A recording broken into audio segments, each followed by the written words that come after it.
Shalom Bapak Ibu Saudara terkasih di dalam nama Tuhan Yesus. Senang bisa bertemu kembali dengan Bapak Ibu semuanya. Dan kami berharap semua kita dalam keadaan sehat, penuh sukacita yang daripada Tuhan. Amin. Baik Bapak Ibu, sebelum kita mendengarkan firman Tuhan yang akan disampaikan oleh hambanya Bapak Pendeta Dr. Andi Padriadi Wiarjokusumo, mari Bapak Ibu kita siapkan hati kita. Kita mau masuk dalam hadirat Tuhan. Terima kasih ya Tuhan. Terima kasih. Saat ini Tuhan, kami rindu untuk menyembah-Mu. Mari Roh Kudus penuhi kami.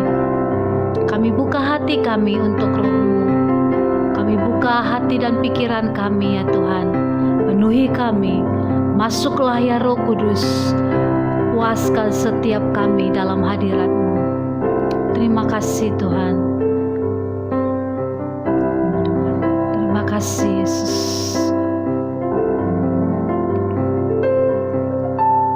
Roh Kudus, Kau hadir di sini. Roh Kudus, ku mengasihi-Mu.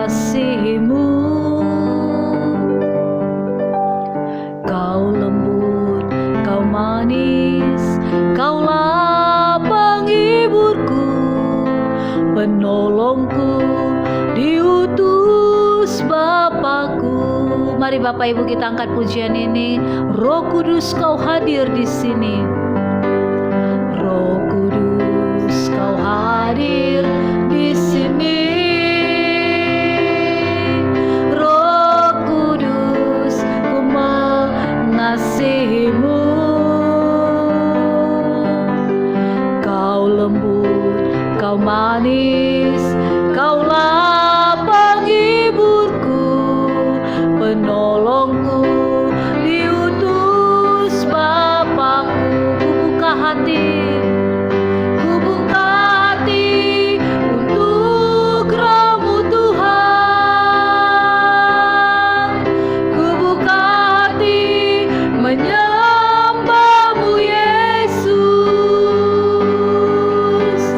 Jamahlah kami, penuhi kami dengan kuasa Allah Maha Tinggi. Mari Bapak Ibu kita angkat pujian ini dari awal.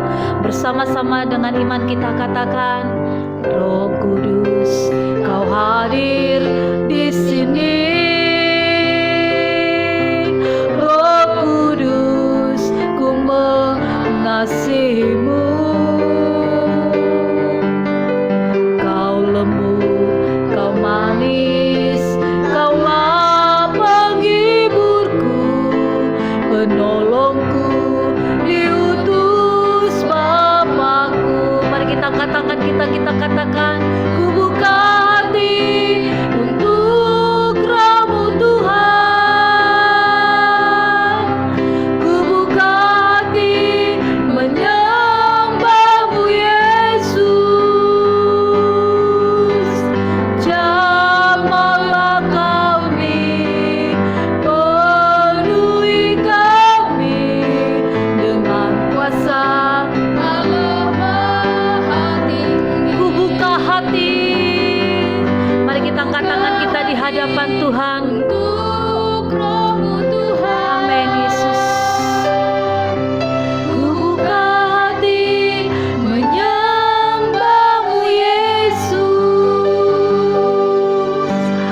Jamahlah kami, penuhi kami dengan kuasa Allah Maha Tinggi. Kami buka hati kami untuk Roh-Mu. Ku buka hati untuk Roh-Mu Tuhan. Ku buka hati menyembah-Mu Yesus. Jamahlah kami, penuhi kami dengan kuasa. Sekali lagi kita katakan, kami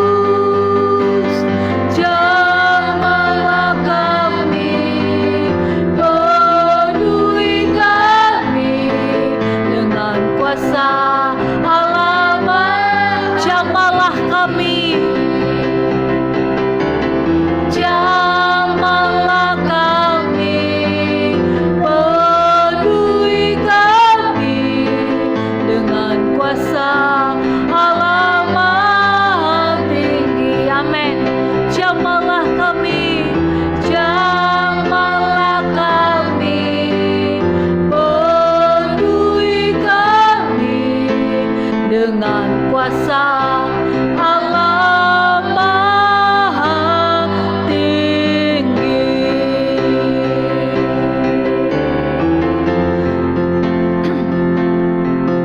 Terima kasih ya Roh Kudus.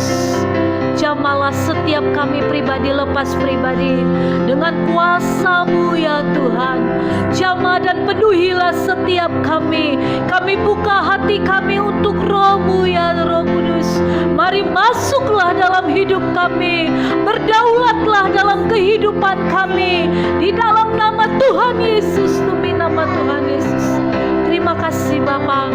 Saat ini kami akan mendengarkan firman-Mu ya Tuhan, yang akan disampaikan oleh hamba-Mu Bapak Pendeta Dr. Andi Padriadi Wiharjo Kusumo.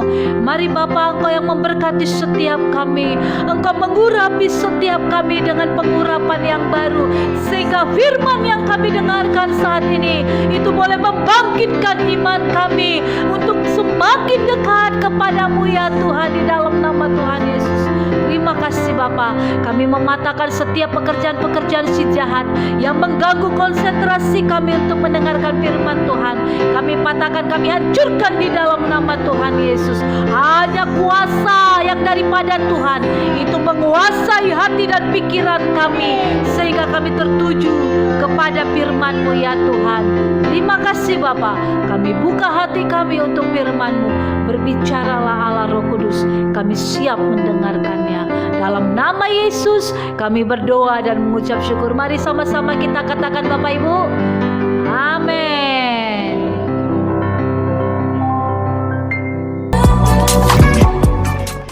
Shalom saudara. Saya berdoa dan berharap saudara sekalian dalam keadaan sehat walafiat, tidak kurang satu apapun. Amin saudara. Haleluya.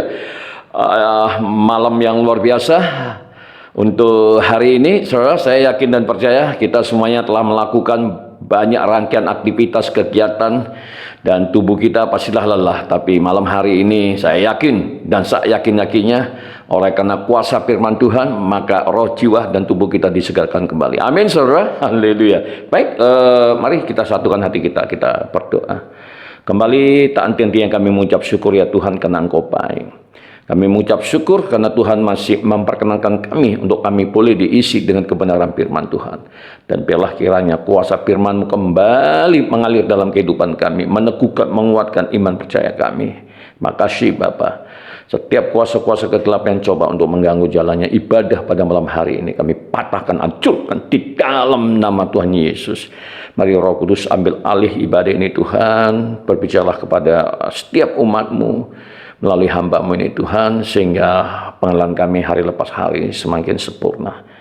Di dalam nama Tuhan Yesus kami telah berdoa dan mengucap syukur. Haleluya. Amin. Amin. Saudara kekasih di dalam nama Tuhan Yesus.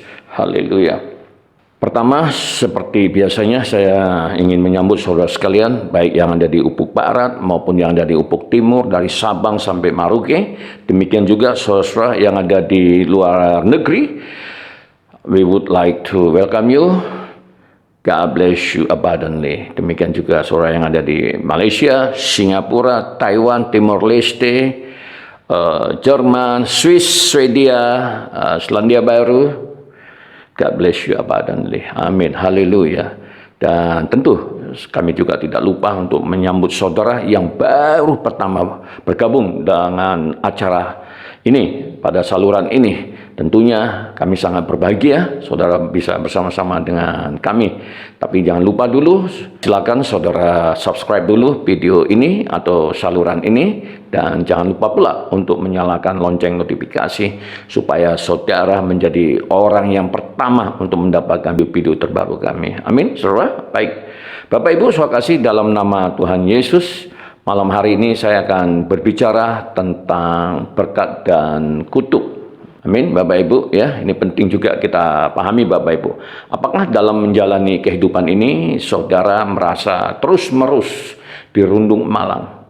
Sebaliknya, di antara kenalan saudara, orang-orang atau keluarga yang memiliki latar belakang dan status sosialnya kurang lebih sama dengan saudara, kehidupannya selalu berjalan mulus saja.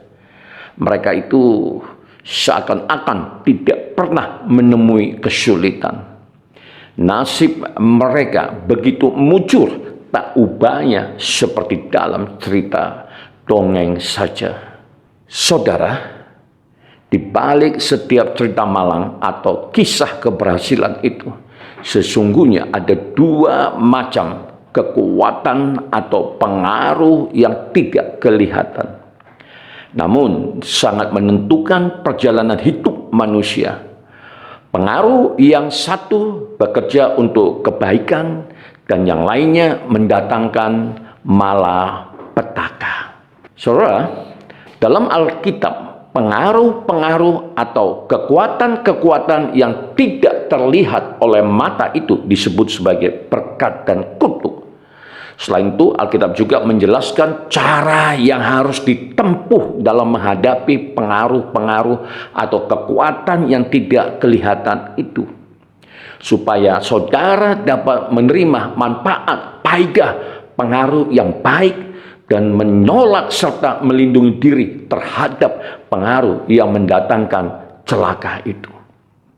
Setelah mengerti apa yang dikatakan Alkitab perihal berkat dan kutuk itu, serta cara kerja kedua kekuatan atau pengaruh tersebut, saudara akan mulai dapat melihat kehidupan saudara sendiri dari sudut pandang baru yang dapat benar-benar mengubah sikap hidup saudara. Selanjutnya, saudara juga akan mendapatkan jawaban atas pertanyaan-pertanyaan atau masalah berat yang mungkin telah menggelisahkan atau membuat saudara putus asa selama ini. Bergelut melawan bayang-bayang gelap yang hanya terlihat secara samar-samar. Saudara, dilihat sepintas lalu, kehidupan manusia tampak bagikan suatu pancaran cahaya yang bercampur aduk antara terang dan gelap dengan berbagai nuansanya. Cahaya terang dan bayang-bayang yang gelap itu tampak berbaur tanpa mengikuti suatu pola yang jelas. Dan sama sekali tidak ada hukum-hukum yang mengatur susunan secara pasti. Dalam pancaran cahaya terang yang berbau dengan bayang-bayang gelap itu, cobalah saudara membayangkan dua orang pria yang akan melakukan suatu perjalanan bersama-sama. Mereka berangkat dari tempat yang sama, latar belakang dan kemampuan mereka sama, masing-masing kurang lebih juga sama. Dan keduanya hendak menuju ke suatu tempat yang sama pula. Namun, pria yang pertama kelihatannya hampir selalu berjalan di tempat yang cerah, bermandikan cahaya kesuksesan, dan kehidupannya berlangsung serba mulus. Berbeda halnya dengan rekannya yang berjalan tidak jauh dari dia. Pria yang terakhir ini selalu saja berada dalam bayang-bayang kegelapan. Kemalangan dan kegagalan senantiasa membayangi kehidupannya, sehingga ia selalu merasa putus asa dan akhirnya meninggal dunia pada usia yang masih muda. Kedua lelaki tersebut sama-sama tidak menyadari adanya pengaruh-pengaruh atau kekuatan tertentu yang membawa dampak atas kehidupan mereka. Sumber cahaya terang atau bayang-bayang kegelapan yang mempengaruhi kehidupan mereka masing-masing itu sama sekali tidak mereka ketahui keberadaannya. Tentu juga tidak pernah terpikirkan oleh keduanya bahwa terang atau kegelapan yang meliputi kehidupan mereka itu bisa saja berawal dari hal-hal yang tidak pernah pada masa nenek moyang mereka dahulu. Yang ajaibnya adalah bahwa Alkitab memberikan suatu penjelasan yang begitu gamblang mengenai kekuatan atau pengaruh-pengaruh yang tidak kelihatan itu. Bahkan berbicara cukup panjang lebar mengenai hal-hal tersebut. Adapun pengaruh-pengaruh atau kekuatan yang misterius itu disebut dalam Alkitab sebagai berkat dan kutuk. Kini kita akan memperhatikan sejenak pria yang berada dalam kegelapan itu. Ia sebenarnya adalah seorang yang normal dan hal-hal yang dilakukannya pun wajar-wajar saja. Seperti berganti mata pencarian atau mencari tempat tinggal yang baru, meningkatkan kemampuannya dengan rajin mengikuti kursus keterampilan tertentu. Ia gemar membaca dan mempelajari buku-buku mutakhir yang menganjurkan untuk berpikir secara positif. Bahkan ia mungkin juga mengikuti kursus mengenai cara mendayagunakan kemampuan yang terpendam dalam diri seseorang. Tetapi entah mengapa, apapun yang dilakukannya tak pernah membuahkan hasil dalam kehidupannya. Anak-anaknya bersikap kurang ajar dan berani melawan. Hubungannya dengan istrinya selalu tegang dan musibah serta sakit, penyakit silih berganti menimpanya. Cita-cita setinggi langit yang didambakannya berlalu begitu saja dari genggamannya, seperti air yang tidak tergapai oleh tangan orang yang sedang tenggelam. Ia dihantui bayang-bayang kegagalan yang tidak mungkin terelakkan. Memang ada kemungkinan baginya untuk menunda datangnya kegagalan itu. Tetapi pada akhirnya ia tetap harus mengalaminya. Sepanjang hidupnya ia merasa seperti harus bergumul melawan sesuatu yang tidak kelihatan. Seorang lawan yang tidak berwujud dan tidak tersentuh. Dia merasa seakan-akan sedang bergelut melawan bayangan. Betapapun kerasnya ia berusaha, dia tidak dapat menunjukkan penyebab dari masalah yang dihadapinya. Dia seringkali merasa putus asa. Apa artinya semuanya ini? Demikian ia menjerit dalam hatinya. Apa saja yang kulakukan tidak ada yang beres. Setahuku aku mengalami nasib yang sama seperti ayahku. Ia pun gagal dalam kehidupannya. Orang yang berada di bawah bayang-bayang kegelapan itu bisa juga seorang wanita. Mungkin ia dipersunting seorang pria pada usia yang masih muda dan memasuki bahtera perkawinan dengan berbagai rencana untuk mewujudkan rumah tangga yang manis dan bahagia. Dia menemukan dirinya seperti sedang berjalan di atas seutas tali. Dalam satu hari berada di atas dan hari berikutnya terhempas ke bawah. Meskipun tidak sakit parah, namun secara jasmania kesehatannya tidak terlalu baik. Ada saja gangguan penyakit yang dialaminya. Tahu-tahu ia mendapati anak lelakinya telah terjerat obat-obat terlarang. Lalu tak lama kemudian suaminya meninggalkannya begitu saja. Dan pada suatu pagi ketika terbangun dari tidur, ia pun menyadari bahwa ia sendiri telah menjadi pecandu minuman keras. Seperti pria yang berada di bawah bayang-bayang tadi. Wanita itu pun sebenarnya seorang yang normal dan tidak melakukan sesuatu yang di luar kewajaran. Ia rajin membaca buku-buku yang meningkatkan pengetahuannya mengenai kesehatan dan cara mendidik anak yang baik. Demi mengejar sukses, ia tekun melakukan berbagai usaha dengan segenap kemampuan dan kekuatan yang dimilikinya. Tetapi dengan perasaan kecewa, ia menatap wanita-wanita lain yang dengan sangat mudah meraih apa yang dia juga impikan.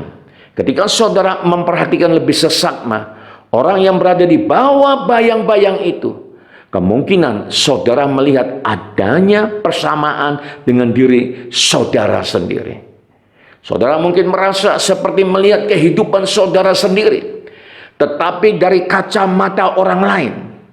Mungkin saudara sedikit terkejut ketika tiba-tiba menyadari bahwa kemungkinan besar kesulitan-kesulitan yang saudara alami selama ini disebabkan oleh hal yang sama, yaitu adanya suatu kutuk yang berasal dari generasi sebelumnya. Atau boleh jadi juga yang saudara lihat bukanlah diri saudara sendiri, melainkan seseorang yang cukup dekat hubungannya dengan saudara. Mungkin itu suami atau istri saudara, salah seorang anggota keluarga atau sahabat karib saudara. Saudara telah lama prihatin akan kehidupan orang itu dan sering mendoakannya agar kehidupannya menjadi baik. Tetapi ternyata sia-sia saja usaha saudara. Sekarang saudara mulai melihat kemungkinan yang menyebabkan adanya bayang-bayang gelap itu, yang selama ini belum pernah terpikirkan oleh saudara. Mungkinkah penyebab dari permasalahan itu adalah sebuah kutuk? Itu pertanyaannya, saudaraku. Sekarang saudara mulai teringat kembali pada peristiwa-peristiwa aneh yang telah terjadi dalam kehidupan saudara sendiri atau dalam keluarga saudara. Saudara sudah berusaha keras untuk tidak memikirkannya, tetapi sesekali peristiwa-peristiwa itu muncul kembali dalam ingatan saudara. Sekarang saudara mulai menyadari bahwa mungkin perlu untuk menyelidiki lebih jauh duduk persoalannya. Andai kata benar saya berada di bawah suatu kutuk, demikian saudara mungkin berkata dalam hati, lalu apa yang dapat saya lakukan? Apakah penyebabnya? Kutuk dapat kita umpamakan seperti sebuah tangan raksasa dari masa silam yang mencengkram kehidupan manusia. Tangan itu menekan kehidupan saudara dengan kegelapan dan kesesakan. Dan sebagai akibatnya saudara tidak dapat mengungkapkan kepribadian saudara yang seutuhnya. Saudara merasa tidak bebas untuk menjadi diri saudara sendiri. Saudara merasa bahwa potensi dan kemampuan yang saudara miliki tidak bisa berkembang dengan baik. Saudara selalu menginginkan lebih dari apa yang dapat saudara capai selama ini. Selain itu, tangan raksasa itu dapat juga membuat saudara terjungkal setiap kali saudara sedang menjalani kehidupan saudara. Tampaknya tak ada rintangan apapun di jalan yang hendak saudara tempuh. Tetapi berkali-kali saudara tersandung dan jatuh tanpa dapat melihat apa yang menyebabkan saudara tersandung itu. Anehnya, saudara selalu terjungkang pada saat keberhasilan yang telah begitu lama saudara nantikan itu hampir dapat diraih. Sehingga kutuk dapat kita umpamakan seperti sebuah tangan raksasa dari masa silam yang mencengkeram kehidupan manusia. Bergelut melawan bayang-bayang gelap. Akhirnya cita-cita yang sudah lama dikejar itu lepas begitu saja dari gapaian tangan saudara. Sebenarnya kata anehnya dapat menjadi lampu peringatan untuk saudara. Saudara mengalami situasi-situasi dan keadaan-keadaan yang tidak masuk akal. Seakan-akan ada kekuatan yang luar biasa yang tidak dapat dilawan. Ada sebuah istilah modern yang dengan tepat sekali menggambarkan keadaan yang dialami seseorang sebagai akibat dari kutuk yang menimpanya. Kata itu berbunyi frustasi. Saudara mungkin sudah mencapai suatu tingkat tertentu dalam kehidupan saudara. Dan segala sesuatunya tampak begitu mendukung saudara dalam meraih masa depan yang cerah. Saudara sudah memenuhi segala persyaratan yang dibutuhkan. Tetapi tiba-tiba saja ada sesuatu yang tidak beres. Akibatnya saudara harus memulai dari nol kembali dan berusaha mencapai lagi tingkatan yang semula telah saudara raih itu. Tetapi kemudian lagi-lagi ada sesuatu yang kurang beres. Setelah keadaan demikian terulang beberapa kali, saudara menyadari bahwa memang begitulah pola hidup yang saudara jalani selama ini. Meskipun begitu, saudara sendiri tetap tidak mampu menemukan alasannya yang masuk akal. Saudara kekasih di dalam nama Tuhan Yesus, banyak orang datang kepada saya dan mengatakan bahwa kehidupan mereka kurang lebih seperti yang saya gambarkan tadi. Pengalaman mereka masing-masing memang tidak benar-benar sama, tetapi semuanya memiliki pola dasar yang serupa. Pada umumnya mereka berkata seperti ini, hal yang persis sama juga terjadi pada ayah saya. Dan sekarang seakan-akan saya pun harus menghadapi masalah yang sama. Atau saya teringat kembali bagaimana kakek saya selalu mengatakannya berulang-ulang. Apapun yang kulakukan tidak pernah ada yang beres. Pola dasar tersebut dapat terulang dalam berbagai bidang kehidupan. Seperti bidang usaha pekerjaan, kesehatan, atau keuangan. Dan keadaan semacam itu hampir selalu membawa dampak negatif atas hubungan yang bersifat pribadi. Terutama atas hubungan pernikahan dan hubungan dengan anak-anak. Seringkali hal tersebut tidak hanya berpengaruh kepada individu yang bersangkutan, bahkan kepada masyarakat luas atau kutub secara luas. Umumnya, yang turut merasakan akibatnya adalah keluarga.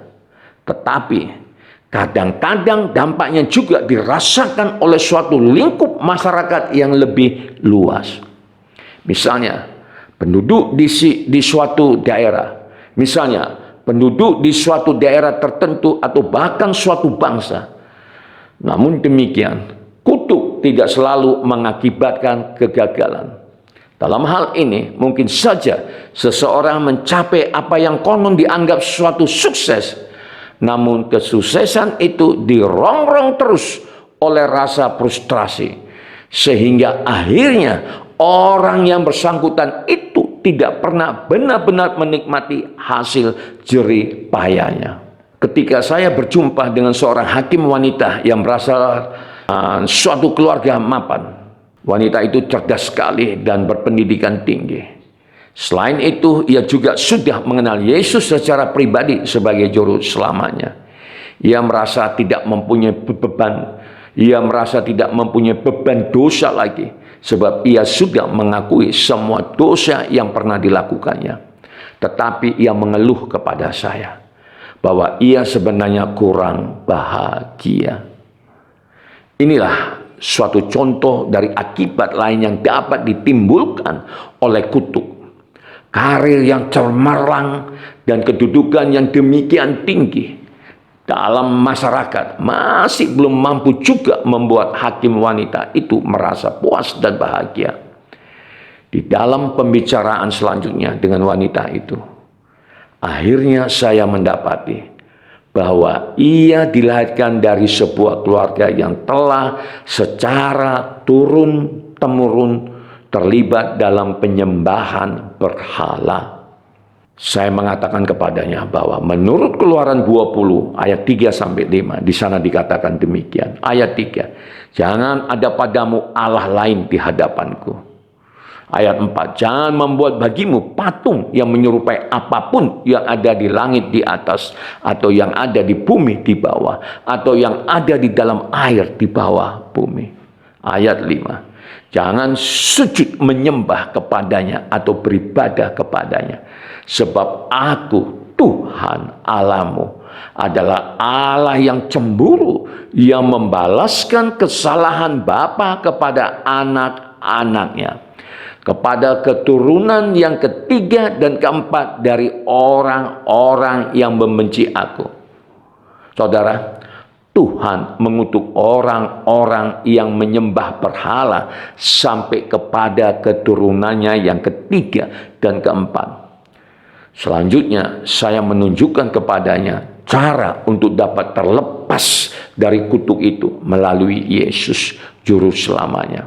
Saudara, tentu saja kutuk tidak selalu disebabkan oleh dosa nenek moyang. Bisa juga kutuk itu disebabkan oleh dosa yang telah saudara lakukan atau oleh peristiwa yang terjadi semasa hidup saudara sendiri.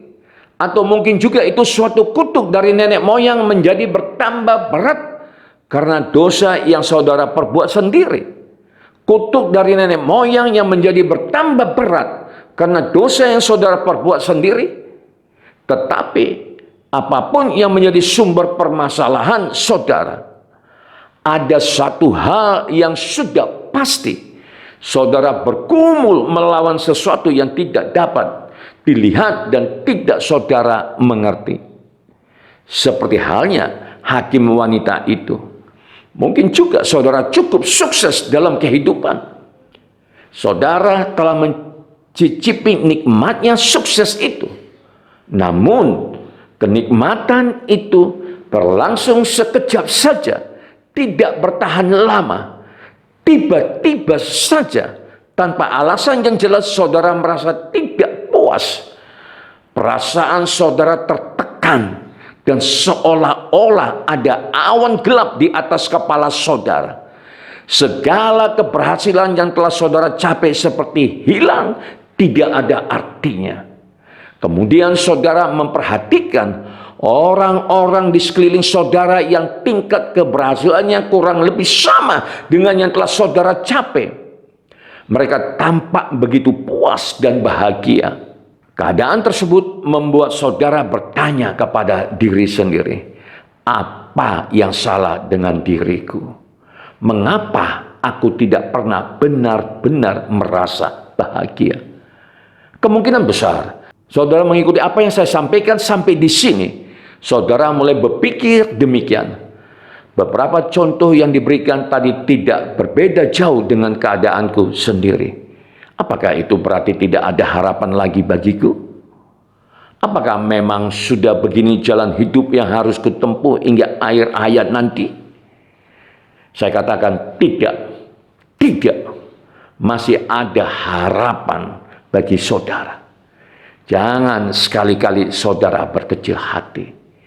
Jikalau saudara mengikuti terus topik ini di saluran khotbah pendeta ini, saudara akan mendapati bahwa sesungguhnya Tuhan telah menyediakan suatu jalan keluar, dan saudara akan memperoleh petunjuk-petunjuk yang sederhana serta praktis agar saudara dapat memakai jalan keluar tersebut untuk menyelesaikan masalah saudara.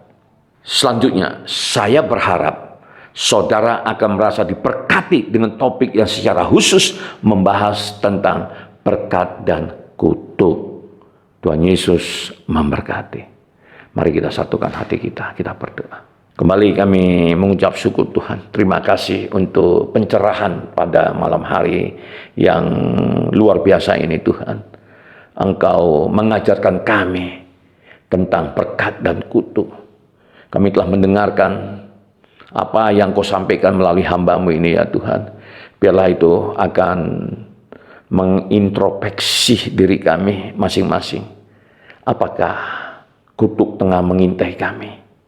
Oleh karenanya Roh Kudus ajar kami untuk mematahkan setiap kutuk, baik kutuk keturunan ataupun segala jenis kutuk Tuhan, sehingga kami tidak hidup di bawah kutuk. Terima kasih Bapa. Hamba-Mu secara khusus berdoa.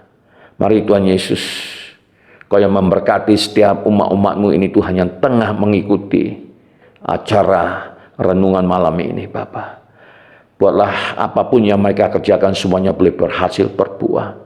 Berkati rumah tangga mereka, berkati kota, bangsa, negara di mana mereka tinggal ya Allah. Kami serahkan kehidupan mereka dalam tangan kuat kuasa Tuhan. Anak-anak-Mu Tuhan yang tengah mengalami gangguan kesehatan, biarlah kiranya kuasa bilu-bilu Kristus kembali tercurah, menyembuhkan setiap sakit penyakit mereka. Mereka yang terikat oleh segala hal yang membuat kehidupan mereka najis, biarlah kembali kuasa darah-Mu tercurah atas mereka, sehingga mereka dibebaskan dari segala sakit penyakit. Dan secara khusus hamba-Mu berdoa, Tuhan, buat Laura yang ada di Medan. Demikian juga buat anak-anak-Mu yang sekarang ini tengah berbaring karena mengalami gangguan kesehatan. Hamba berdoa, biarlah kuasa darah-Mu menyembuhkan setiap mereka di dalam nama Tuhan Yesus. Di dalam nama Tuhan Yesus, kami telah berdoa dan mengucap syukur. Haleluya. Amin. Amin, saudara. Luar biasa. Baik, saudara kekasih, di dalam nama Tuhan Yesus, saya berdoa dan berharap ini akan memberikan satu pencerahan bagi kita, saudara, bahwasanya ada sesuatu yang mengintai.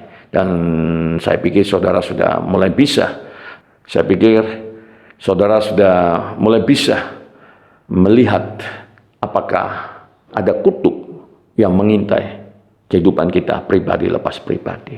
Saudara, kita akan ketemu pada waktu yang akan datang. Dari Medan, ladang misi, ladang pelayanan, saya bersama tim mengucapkan salam sejahtera, salam sehat, sukses selalu. Tuhan Yesus memberkati. Immanuel.